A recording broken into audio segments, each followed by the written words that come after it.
Tribunal, যে ট্রাইব্যুনালে কতজন থাকার কথা না ১৯ জন অবসরপ্রাপ্ত বিচারপতি থাকার কথা, সেই সংখ্যাটাও তো কমে যাচ্ছে। ১৯-এর জায়গায় হয়ে যাচ্ছে ১৮।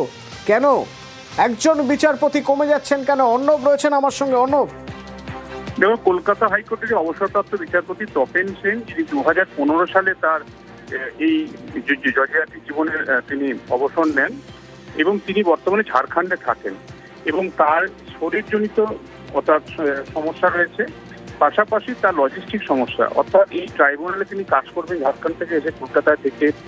এরপর এই ট্রাইব্যুনালটা যে এখনই মিটে যাবে এমনটা তো নয়, পরেও যদি কোনো দরকার হয় তিনি ঝাড়খণ্ড থেকে আবার তাকে এখানে আসতে হবে। অর্থাৎ তার এই লজিস্টিক প্রবলেম, একই সঙ্গে বয়সজনিত কারণ, দুইয়ের কারণ দেখে তিনি ইমেল করে প্রধান বিচারপতি সচিবালয়ে চিঠি দিয়েছেন এবং তিনি যে মতামত দিয়েছিলেন এই ট্রাইব্যুনালে থাকার ব্যাপারে সেখান থেকে সরে দাঁড়িয়েছেন। অর্থাৎ তিনি ট্রাইব্যুনালে বিচারপতি হিসাবে কাজ করবেন না, এটা স্পষ্ট জানিয়ে দিয়েছেন এবং তার নাম বাদ যাচ্ছে। অর্থাৎ ১৯-এর জায়গায় এই মুহূর্তে ১৮ জন বিচারপতিকে নিয়ে কাজ করতে হবে।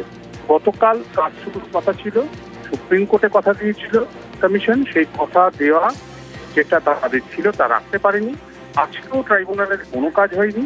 কাল শনিবার আদৌ হবে কিনা তা এখনো কেউ সুনিশ্চিত করে বলতে পারছে না।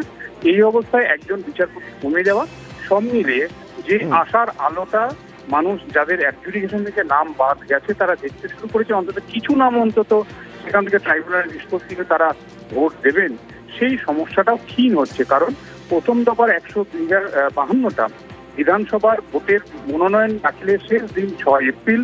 কাজে ৬ এপ্রিলের মধ্যে এই ট্রাইব্যুনালে কতজনের নিষ্পত্তি হবে, কবে বসবে, পুরো বিষয়টাই ধোঁয়াশাময়। তবে হ্যাঁ, ১৮ জনের জায়গায় ১৯ জনই হবেন।